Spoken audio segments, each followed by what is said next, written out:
నేర్పించే విధానంలో ఒక చిన్న ట్రిక్ అంటే మీకు మేజర్ యాక్సిడెంట్స్ కాకుండా నేర్చుకునేటప్పుడు మేజర్ యాక్సిడెంట్స్ అవుతాయి. అది కాకుండా ఎట్లా చేయాలంటే ఇప్పుడు దీని కింద చూడండి, దీని కింద ఒక ఎక్స్ట్రా కింద ఇది పెట్టుకోండి. మన కాడ ఉన్న జాకీలో ఉన్న సేఫ్టీగా ఎట్లా నేర్చుకోవాలనేది ఇది చూసిండ్రా. ఇంకా యాక్సిలేటర్ కాడికి మన కాలు వెళ్ళదు. యాక్సిలేటర్ నొక్కితేనే ప్రమాదం ఎక్కువ అవుతుంది. దీన్ని ఎట్లా నేర్చుకోవాలి, క్లచ్ మూమెంట్ ఎట్లా రావాలనేది మీకు చూపిస్తాను చూడండి. కార్ తిప్పినారు కదా, ఇది ఫ్రీ, దీనికి ఏం డబ్బులు అవసరం లేదు. చూడండి, కార్ డ్రైవింగ్ హీల్ కింద టచ్ పెట్టాలి. ఈ కాలు పెట్టి చూపిస్తే మీకు అర్థం అవ్వదు. ఇది కాలు అనుకోండి, చూడండి ఇట్లా హీల్ కింద టచ్ ఉండాలి. హీల్ కింద టచ్ ఉంది కదా, క్లచ్ నొక్కినాక ఇగో ఇట్లా తీసేటప్పుడు ఇట్లా తీయాలి. అందరు ఏం చేస్తారంటే ఇట్లా కాలు ఇట్లా ఇట్లా నొక్కుతారు.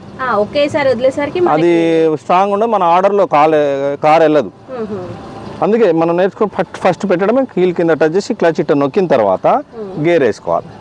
చూడండి, మీరు ఎవ్వరు అవసరం లేదు. చూడండి ఎంత మంచిగా అదే కార్లు ఎట్లా మూవ్ అవుతుందో, ఎంత మైల్డ్గా మూవ్ అవుతుంది. చూసినాం, మళ్ళీ క్లచ్లోనే ఆగిపోయింది. చూసినాం, మళ్ళీ మూవ్ అవుతుంది. చూడండి, మళ్ళీ ఆగింది, మళ్ళీ మూవ్ అయింది.